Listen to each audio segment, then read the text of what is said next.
Hello friends and dear student, एक बार फिर से आपका बहुत बहुत स्वागत है। तो आज की इस वीडियो में हम लोग देखने वाले हैं हॉस्पिटल एंड क्लिनिकल फार्मेसी का चैप्टर नंबर 3 का पार्ट नंबर 3। तो आज का हमारा टॉपिक है इन्वेंट्री कंट्रोल। क्या हमारा टॉपिक? Inventory control. अब इससे पहले कि आप समझिए कि इन्वेंट्री कंट्रोल क्या होता है, आप ये समझिए कि इन्वेंट्री क्या होता है। अगर आपको इन्वेंट्री समझ में आ गया, फिर उसके बाद आपको इन्वेंट्री कंट्रोल समझना और आसान हो जाएगा। तो इन्वेंट्री क्या होता है, आज ये जो चैप्टर पढ़ने जा रहे हैं, आप इसको पढ़ने से पहले ये समझ लीजिए अपने आप को कि आप किसी कंपनी के एक ऑनर हैं या आप किसी कंपनी के मैनेजर हैं जो कंपनी को चला रहे हैं। और आज हम लोग यहाँ पे जो भी बातें करेंगे ये समझ लीजिए कंपनी से रिलेटेड है, चाहे वो कंपनी दवा बनाने वाली हो या कोई खाने पीने की चीज़ बनाने वाली हो या कोई प्रोडक्ट बनाने वाली कंपनी हो। अगर आप ये समझ चुके हैं कि आप यहाँ आज हम लोग ये समझिए कि बात करेंगे किसी कंपनी को कैसे चलाया जाए, उसी से रिलेटेड आज का ये पूरा क्या हमारा ये टॉपिक है कि कंपनी को कैसे उसको मैनेज किया जाए, उसके सामान वगैरह को कैसे मैनेज किया जाए, उसी से रिलेटेड ये टॉपिक है। अगर आप अपने सामने किसी कंपनी को रखेंगे तब आपको ये टॉपिक समझने में बड़ी आसानी होगी। तो अब समझते हैं कि इन्वेंट्री क्या होता है। All the items, goods, materials and manufacture products A company have for sale is called inventory. अब इसका क्या मतलब है? इसका ये मतलब है कि कोई एक कंपनी है, उसके पास जो भी आइटम्स हैं, जो भी गुड्स हैं यानी सामान हैं, और जो भी मटेरियल्स हैं, वो मटेरियल्स चाहे रॉ मटेरियल हो यानी कच्चा सामान हो या उसका प्रोडक्ट बन चुका हो। ठीक, चाहे वो कंपनी का क्या है, कंपनी के पास में कच्चा सामान भी होता है, जैसे कि मान लीजिए उसको चॉकलेट बनाना है तो उसके पास में चीनी वगैरह भी होगा, और चॉकलेट का मसाला जो आता है, फ्लेवर, वो सारी चीज़ें उसके पास क्या रॉ मटेरियल के फॉर्म में होंगी। और फिर क्या उसने चॉकलेट बना दिए, उसका प्रोडक्ट तैयार कर दिया, तो वो भी उसके पास में होगा। तो ये सारी चीज़ें क्या हैं? इन्वेंट्री। समझ में आया कि किसी कंपनी के पास जो रॉ मटेरियल है और फिर उस रॉ मटेरियल से जो सामान, जो प्रोडक्ट उसने बना दिया है सेल करने के लिए, और अभी उसके पास ही में रखा हुआ। ऐसा तो है नहीं कि जैसे ही बनाया फ़ौरन वो बिक गए हों। उसके पास में वेयर हाउसेस के अंदर, उसके गोदाम के अंदर, गोडाउन के अंदर वो सामान रखे हुए हैं। तो ये सब कुछ क्या है? इन्वेंट्री है। अब हम लोग पढ़ेंगे कि क्या होता है इन्वेंट्री कंट्रोल। ठीक, तो क्या होता है inventory control? Inventory control is a process of maintaining a business stock level to fulfil the customers demand and to minimise cost. क्या इसका पहले एक बार आप ट्रांसलेशन देख लीजिए, उसके बाद फिर मैं इसको एक्सप्लेन करता हूँ। इन्वेंट्री कंट्रोल एक क्या है? एक प्रोसेस है, एक टेक्निक है किसी बिजनेस के स्टॉक लेवल को मेंटेन करने का। क्या है? ये एक टेक्निक है, एक प्रोसेस है किसी बिज़नेस के या एक बिज़नेस के स्टॉक लेवल को मेंटेन करने का। स्टॉक का मतलब क्या है? स्टॉक का मतलब ये है कि जो आपने रॉ मटेरियल अपने पास मंगा के रखा है वो सब क्या है? आपका स्टॉक है। या तो फिर ये कि जो प्रोडक्ट आपने बना के रखा है वो क्या है? आपका स्टॉक। ठीक, अब ये क्यों? To fulfil the customers demand, ताकि आप किसी कस्टमर, जो आपके जो कस्टमर्स हैं उनके डिमांड्स को आप पूरा कर सकें। मान लीजिए आपके पास चॉकलेट बनाने वाली कंपनी है, तो अब लोगों को रोज़ाना मान लीजिए 1000 चॉकलेट चाहिए, तो आप उस डिमांड को क्या करें? पूरा कर सकें। एंड टू मिनिमाइज़ कॉस्ट, और इन्वेंट्री कंट्रोल से आप ये भी करेंगे कि कॉस्ट को मिनिमाइज़ कर सकेंगे। अब ये कॉस्ट कई तरीके के हो सकते हैं। ठीक, तो अब ये आप थोड़ा देसी भाषा में समझिए कि क्या है इन्वेंट्री कंट्रोल। इन्वेंट्री कंट्रोल ये है कि मान लीजिए आपको चॉकलेट बनाना है, तो उसके लिए आप क्या करेंगे? रॉ मटेरियल मंगाएंगे। अब ये रॉ मटेरियल आप कितना मंगाएंगे? मान लीजिए आपकी रोज़ाना की ज़रूरत है 10 किलो, तो आप कितना मंगाएंगे? 10 कुंटल मंगा के अपने गोदाम में रखेंगे या 100 कुंटल मंगा के अपने गोदाम में रखेंगे? कितना रखेंगे? अगर ज़्यादा मंगा लेते हैं तो वो ख़राब होने का ख़तरा है उसका। या तो फिर आप उसको क्या है, एक गोदाम में आपका सामान रखा सकता है। मान लीजिए 100 किलो है आपके पास और 100 कुंटल आपके पास, तो एक गोदाम में रख पा रहे हैं। लेकिन आपने 1000 कुंटल मंगा लिए, तो अब उसके लिए 4 गोदाम 5 गोदाम आपको लेने पड़ेंगे, तो उसका भाड़ा बढ़ जाएगा। फिर उसके देख रेख के लिए आदमी लगाएंगे, तो उसका भी आपको क्या खर्चा देना पड़ेगा। या तो फिर आप सामान बहुत कम मंगा रहे हैं, मान लीजिए आपकी रोज़ाना की डिमांड है 100 किलो, ठीक, और आपके पास जो गोदाम में वो 1000 किलो है।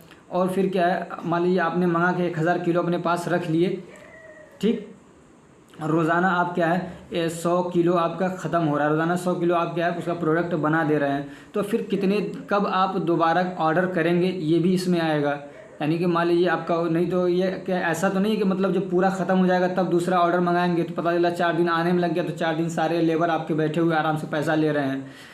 तो कब मंगाएंगे दूसरा ऑर्डर, ये भी इसके अंदर आता है। और कितना मंगाएंगे, ऐसा तो नहीं कि आप रोज़ाना मंगा रहे हैं और रोज़ाना एक आदमी जा रहा है और लेके आ रहा है, रोज़ाना एक आदमी जा रहा है लेके आ रहा है, तो रोज़ाना उसके खर्चे बढ़ रहे हैं। उस पर एक आदमी के जाने का खर्चा, फिर हो सकता है कि आने में लेट हो जाए, लेबर आपके बैठे हैं तो वो भी एक तरीके से आपका कॉस्ट बढ़ रहा है। तो ये सारी जो चीज़ें हैं ये क्या आ जाएंगी, कॉस्ट। तो इस कॉस्ट को कैसे मिनिमाइज़ किया जाए, ठीक, और लोगों की जो डिमांड है जो डिमांड है वो पूरा कर सकें। पता चल रहा है कि आपसे डिमांड है कि 1000 चॉकलेट आप रोज़ाना बना के देंगे और आप 800 बना पा रहे हैं। तो इसमें दोनों चीज़ें हैं कि जो लोगों की डिमांड है उतना प्रोडक्ट आप बना पाइए, और दूसरे कि आपके पास जो गोडाउन के अंदर जो रॉ मटेरियल्स रखे हुए हैं वो इतनी क्वांटिटी में हो कि उन पे क्या है बहुत ज़्यादा कॉस्ट ना आए। इस तरीके से ये टेक्निक आप यूज़ करें कि बहुत ज़्यादा कॉस्ट उन पे ना आए, चाहे ना तो वो केयरिंग कॉस्ट हो, यानी उसके ला के आपने अपने पास रख लिया, अब उसको केयर करने में आपको बहुत सारा पैसा खर्च करना पड़ रहा है, या तो फिर ये कि ना कि ऑर्डरिंग कॉस्ट हो, यानी बार बार ऑर्डर कर रहे हैं, मंगा रहे हैं, तो उस पर अलग अलग बार बार आपको चार्ज देना पड़ रहा है, ट्रेवलिंग चार्ज है, इंश्योरेंस का चार्ज है। तो जो भी तरीके का क्या टेक्निक्स यूज़ की जाए जिससे आप क्या है खर्चे को कम कर सकें, उसी को कहेंगे मिनिमाइज कॉस्ट, ठीक।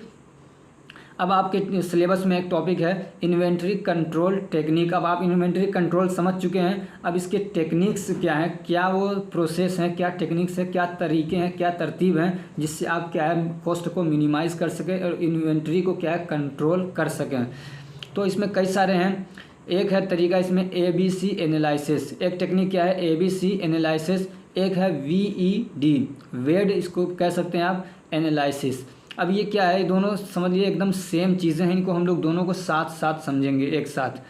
तो ABC एनालिसिस क्या है, it is A inventory management technique. ये एक इन्वेंट्री मैनेजमेंट क्या है टेक्निक है। इन्वेंट्री आप समझ चुके हैं, ठीक है, इन्वेंट्री वो तमाम सामान, तो उसको मैनेज करने का एक तरीका है that determine the value of inventory items on the basis of their importance to the business.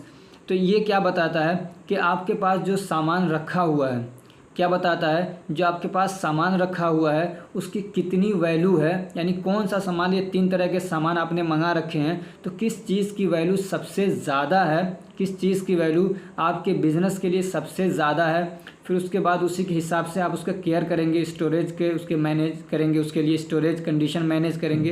तो ये बताता है ABC एनालिसिस। और सेम इसी तरीके से VED जो है ये भी इसी चीज़ को क्या करता है, बताता है कि आपके पास जो बहुत सारे रॉ मटेरियल्स हैं उनमें से कौन सा सामान आपके लिए ज़्यादा इम्पोर्टेंस है और कितनी आप किसकी केयर करेंगे। अब इसको आप एक चार्ट के माध्यम से, एक चार्ट के ज़रिए से समझने की कोशिश करते हैं। तो इसमें 2 चीज़ें हैं, जैसे कि VED, ठीक है, V का मतलब हो गया वाइटल और E का मतलब हो गया एसेंशियल और D का मतलब हो गया डिज़ायरेबल। वाइटल आप समझते हैं जो बिल्कुल ज़रूरी है, और उससे थोड़ा कम दर्जे की जो चीज़ है वो क्या है एसेंशियल, और उससे भी जो एकदम कम दर्जे की चीज़ है वो क्या है डिज़ायरेबल, ठीक। अब ऐसी तरीके से ABC इसका क्या मतलब होता है ऑलवेज़ बेटर गुड, यानी हमेशा आपको क्या है गुड कंडीशन में रहें। अब ये देखिए यहाँ पे है नंबर ऑफ़ गुड्स, यानी समझिए क्वांटिटी ऑफ गुड्स है, उसके बाद क्या है एक्सपेंसेस है यहाँ पे, यहाँ पे क्या है रुपीज़ है, यानी कितना खर्चा हुआ। अब मान लीजिए आपने 3 तरह के सामान मंगाए हैं, एक क्या है, एक को आपने A कैटेगरी में रखा, दूसरे को B कैटेगरी में और तीसरे को C कैटेगरी में। अब जो आपने सामान मंगाए हैं उसमें 10% सामान ऐसा है जिस पे आपका ख़र्चा क्या है 70% आया है, यानी 10% सामान ऐसा है जिसमें आपका ख़र्चा कितना आया है 70% अकेले ही उसका, यानी 70 रुपये उसमें लग गए। यानी ये समझिए कि आपने 100 रुपये का सामान मंगाया, ठीक, कितने का 100 रुपये का सामान मंगाया, और वो सामान क्वांटिटी में तो बहुत थोड़ा है लेकिन ख़र्चा उस पर कितना 70%, कितना 10% सामान है, टोटल सामान का 10% है, लेकिन उस पर ख़र्चा कितना 70%, यानी 70 रुपये आपने खर्च कर दिए उस पर। दूसरे B कैटेगरी में आप उन सामान को रखते हैं, उन चीज़ों को रखते हैं जो कि आपके पूरे सामान का क्या है 20% होता है, वो कितना होता है 20%, यानी 100% आपने मान लीजिए 100 चीज़ें मंगाई कोई 100 क्वांटिटी में, तो उसका जो 20% है वो क्या है 20% वो चीज़ें होती हैं जो उससे थोड़ा कम ज़रूरी चीज़ें होती हैं, उससे कम ज़रूरी होता है, एसेंशियल होता है वो, तो उसको आप बी कैटेगरी में रखते हैं और उस पर जो खर्चा आया है वो 20% का आया है, यानी मान लीजिए 20 रुपया उस पर आपने खर्च कर दिए।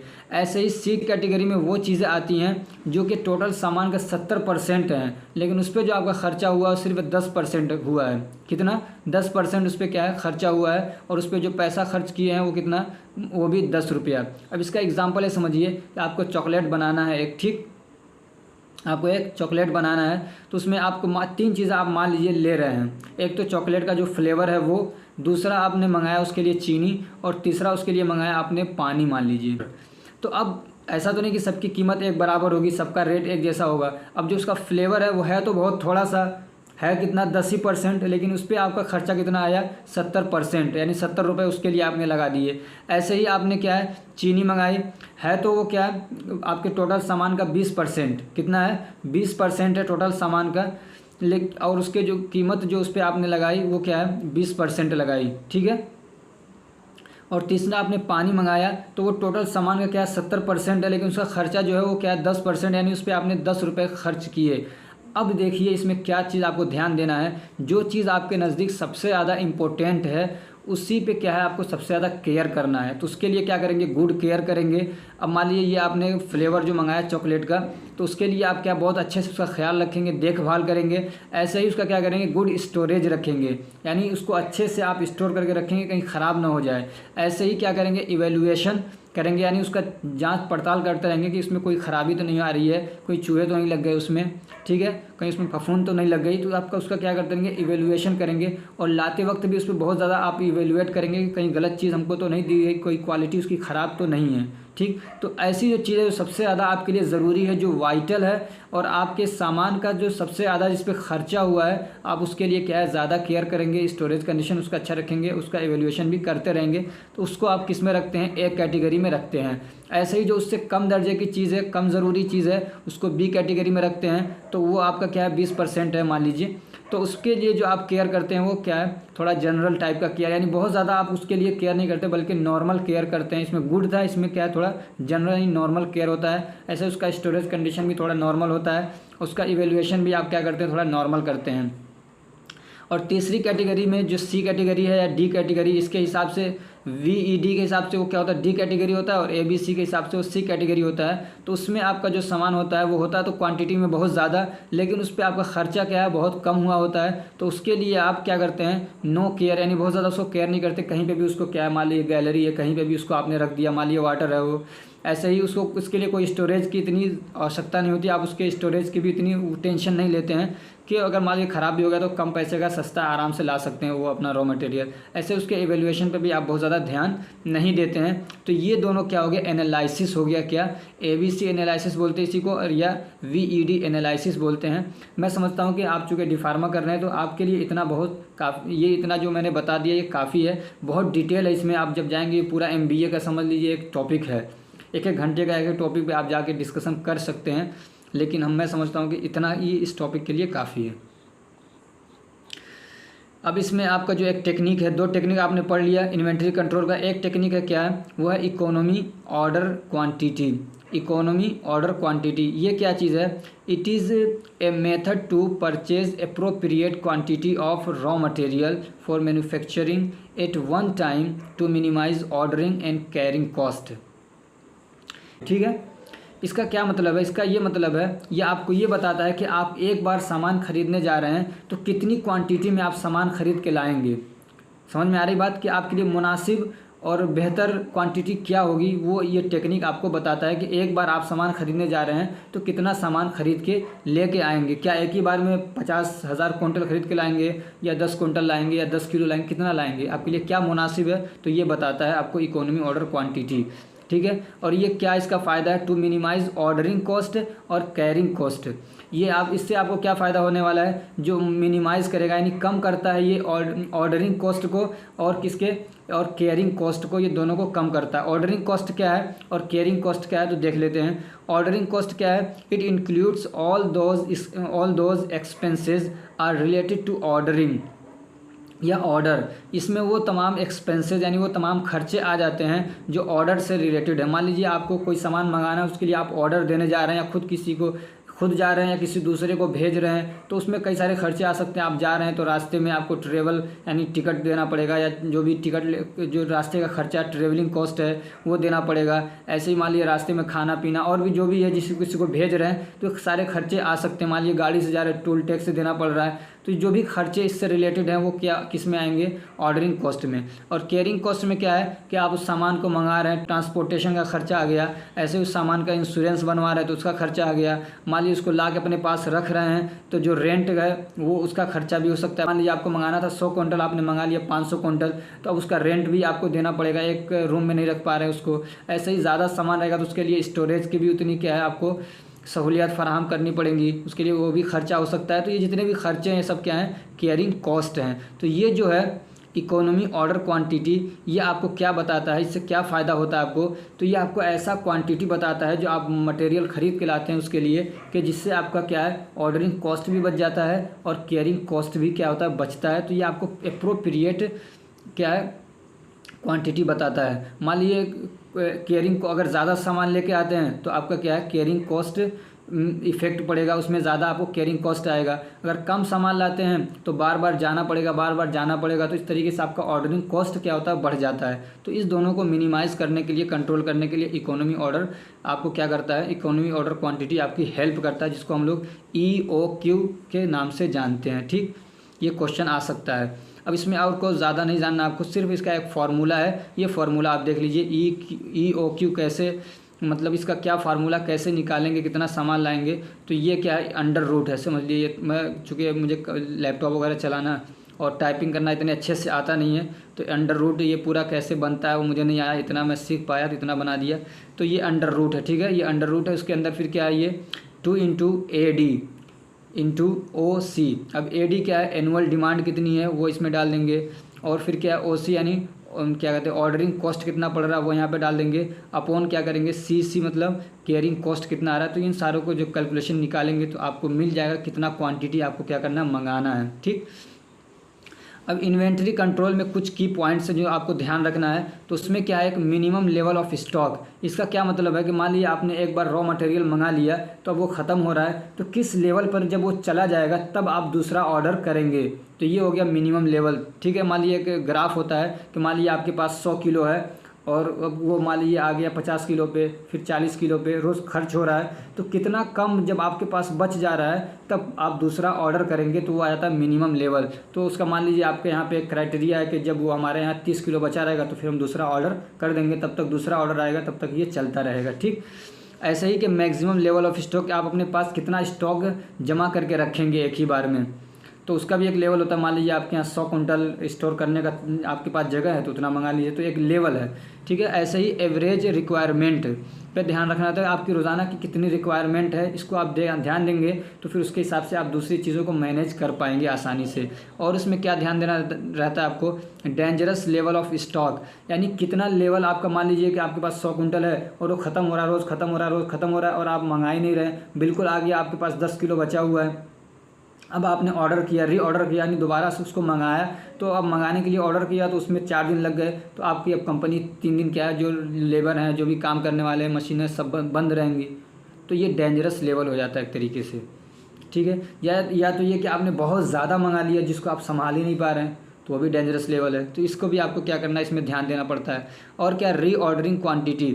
और दूसरी चीज़ है कि आप जब मान लीजिए एक बार आपने मंगा लिया 100 कुंटल, अब जब दोबारा मंगा रहे हैं आप, तो क्या दोबारा भी 100 कुंटल मंगाएंगे या कुछ कम मंगाएंगे, क्योंकि आपके स्टॉक में तो कुछ अभी है, तो उसकी क्वांटिटी भी ध्यान देना पड़ता है। मान लीजिए अभी 20 कुंटल आपके पास बचा हुआ है, आपका स्टोरेज जो है उसमें आप 100 कुंटल रख सकते हैं, तो आप 80 किलो कुंटल मंगाएंगे। तो आपको ये भी ध्यान देना पड़ता है कि जब दोबारा आप ऑर्डर कर रहे हैं तो कितना मंगाएंगे। ठीक, अब एक इसमें टर्म है वो क्या, लीड टाइम। तो लीड टाइम क्या होता है, तो इसका मतलब ये होता है कि मान लीजिए आपने आज अगर कोई ऑर्डर किया तो कितने दिन के बाद वो ऑर्डर आपके पास डिलीवर हो जाएगा। जैसे कि मान लीजिए आप फ्लिपकार्ट से कोई चीज़ मंगाते हैं, तो ऐसा नहीं कि तुरंत ला के पहुँचा देते हैं, 3 दिन 4 दिन 5 दिन जो भी गैप रहता है बीच में, उस गैप को क्या बोलते हैं हम लोग, लीड टाइम। तो ऐसे ही आप कंपनी चला रहे हो, उसमें रॉ मटेरियल मंगा रहे हैं, तो वहाँ पर भी जो बीच में गैप आ रहा है वो क्या होता है, लीड टाइम होता है। अब एक टॉपिक आपके सिलेबस में है कि reorder quantity level. Reorder quantity level में बता भी चुका हूँ एक बार। तो ये क्या होता है, it is a process of inventory control. तो ये भी क्या है, एक इन्वेंट्री कंट्रोल का प्रोसेस है, टेक्निक समझ लीजिए है, when the level of stock materials reach at specific level then new order is placed to maintain stock level.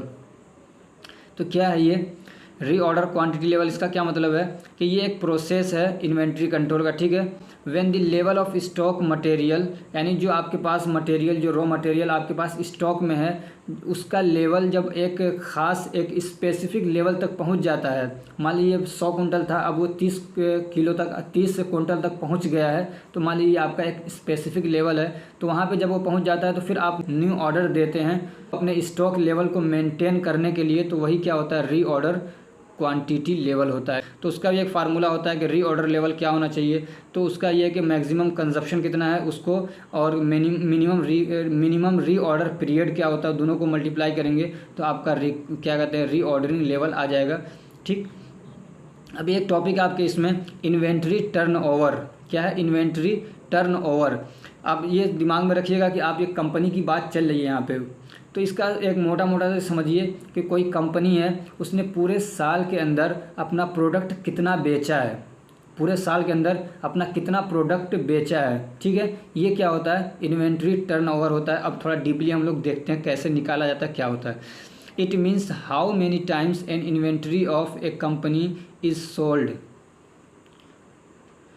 इसका क्या मतलब है कि कोई एक कंपनी है तो उसका जो इन्वेंट्री है वो एक टाइम पीरियड के अंदर, यानी मान लीजिए एक साल के अंदर कितनी बार उसका इन्वेंट्री पूरा क्या है, बिक चुका है। और ये क्यों किया जाता है? It is calculate to see if a business has an excessive inventory in comparison to its sale. तो इसका क्या मतलब, ये क्यों किया जाता है? तो इसमें ये देखा जाता है, ये कैलकुलेट करने की कोशिश की जाती है, इसमें ये सब कैलकुलेशन इसलिए किया जाता है ताकि ये देखा जा सके कि कंपनी का जो सेल है उसके मुकाबले में उसका इन्वेंट्री कितना है, यानी कंपनी कितना अपना प्रोडक्ट सेल कर रही है, उसके मुकाबले में कितना वो रॉ मटेरियल वगैरह अपने पास मंगा रही है। तो ये सारी चीज़ें देखने के लिए क्या है, इन्वेंट्री टर्नओवर देखा जाता है। अब उसको कैसे निकाला जाता है, इसका फॉर्मूला है inventory turnover is equal to cost of goods sold, cost of goods sold upon average inventory. ये फार्मूला आप लगाएंगे तो आपका इन्वेंट्री टर्नओवर निकल के आ जाएगा। अब ये समझिए कि कॉस्ट ऑफ गुड्स सोल्ड, इसका क्या मतलब है? It is the value of goods sold during a particular time. तो इसका मतलब ये है कि आपका कितना सामान बिका है, कितने पैसे का, यानी 1 करोड़ 2 करोड़ 3 करोड़ कितने का सामान आपके पूरे साल के अंदर बिका है, तो वो आपका हो जाएगा कॉस्ट ऑफ गुड्स सोल्ड, ठीक है। तो मान लीजिए 50 करोड़ का आपका साल में बिका है। ऐसे ही अब एवरेज इन्वेंट्री क्या है, जो यहाँ पे आप देख रहे हैं, इसका क्या मतलब है? तो ये एक अंदाज़ा होता है कि आपका जो मटेरियल आपने यूज़ किया है, टोटल मटेरियल आपने एक साल के अंदर यूज़ किया है, उसकी वैल्यू क्या है, ठीक है। तो इसमें 2 चीज़ें आती हैं। एवरेज इन्वेंट्री निकालने के लिए आपको 2 चीज़ों पे ध्यान देना पड़ता है। एक होता है बिगिनिंग इन्वेंट्री, एक होता है एंडिंग इन्वेंट्री, और उसको हम लोग 2 से क्या करते हैं, डिवाइड कर देते हैं। बिगिनिंग इन्वेंट्री क्या है? बिगिनिंग इन्वेंट्री ये है कि आपने शुरू में कितना अपना सामान मानी मटेरियल मंगाया, और एंडिंग इन्वेंट्री क्या है कि मान लीजिए एक बार मंगा लिया, फिर उसके बाद कितना मंगाया, फिर कितना मंगाते रहे, तो ये सारा, ठीक है। तो अब ये दोनों चीज़ों को जब मिलाते हैं, फिर उसको 2 से मल्टीप्लाई करते हैं, तो हमारा क्या निकल के आ जाता है, एवरेज इन्वेंट्री निकल के आ जाता है, ठीक है। अब आप ये दोनों चीज़ें समझ चुके हैं, अब आपको इसको फार्मूले में फिट करना है। तो मान लीजिए आपका जो कॉस्ट है, कॉस्ट ऑफ गुड्स सोल्ड, वो कितना है, पूरा जो आपने सामान बेचा पूरे साल के अंदर, वो 50 करोड़ है। ऐसी एवरेज इन्वेंट्री क्या है? तो मान लीजिए बिगिनिंग इन्वेंट्री आपका था कितना, 2 करोड़ का, और एंडिंग इन्वेंट्री था आपका 4 करोड़ का, ठीक। कितना था, 4 करोड़ का। तो अब ये 4 और 2 कितने हो गए, 4 2 6 हो गए। 6 को जब आप 2 से मल्टीप्लाई करेंगे तो 3 आ जाएगा, 3 करोड़, ठीक है। तो एवरेज इन्वेंट्री कितना हो जाएगा आपका, 3 करोड़ का। अब इसको जब आप 50 करोड़ को 3 करोड़ से क्या कहते हैं, डिवाइड करेंगे, तो इज इक्वल टू कितना आएगा, 16.66 टाइम। तो अब ये क्या बता रहा है कि हम लोग इन्वेंट्री टर्नओवर क्या देख रहे थे कि कोई भी जो कंपनी है वो अपना सामान एक साल के अंदर कितनी मर्तबा, यानी अपना जो पूरा इन्वेंट्री है उसको कितनी मर्तबा वो क्या कर रही है, सेल कर रही है। अपना जो सामान है वो पूरे कितनी मर्तबा एक साल के अंदर वो सेल कर रही है। तो अब इससे हमको ये अंदाज़ा लगा पाए, एक बिज़नेस है, कोई एक कंपनी थी, कोई मान लीजिए ABC कोई भी कंपनी थी, तो उसने क्या किया, अपने पूरे इन्वेंट्री को एक साल के अंदर 16.66 मरतबा क्या किया, उसने बेचा है। समझ में आया? ये थोड़ा सा टॉपिक क्या है, थोड़ा सा आपके लिए रफ टॉपिक लगेगा, इसलिए कि हम लोग पढ़ रहे हैं केमिस्ट्री, बायोलॉजी, ये सारी चीज़ें, फार्मेसी, दवाएं, फार्माकोलॉजी, और इसमें पता नहीं कहाँ से ये आ गया कि कंपनी कैसे चलाना, नहीं चलाना, कितना। तो ये थोड़ा सा आपके लिए नया टॉपिक है, इसलिए इसको आप 2-3 बार रिवाइज़ करेंगे, 2-3 बार देखिए। इसको PDF को मैं डिस्क्रिप्शन में दे रहा हूँ, उसको 2-3 बार पढ़िए, फिर आपको ये थोड़ा सा क्या है समझ में आने लग जाएगा। ठीक है, अगर ये हमारी कोशिश आपको अच्छी लगी तो वीडियो को लाइक करिए, चैनल को सब्सक्राइब करिए और अपने फ्रेंड्स को भी शेयर करिए ताकि वो भी इससे फ़ायदा उठा सकें। Thank you so much for watching.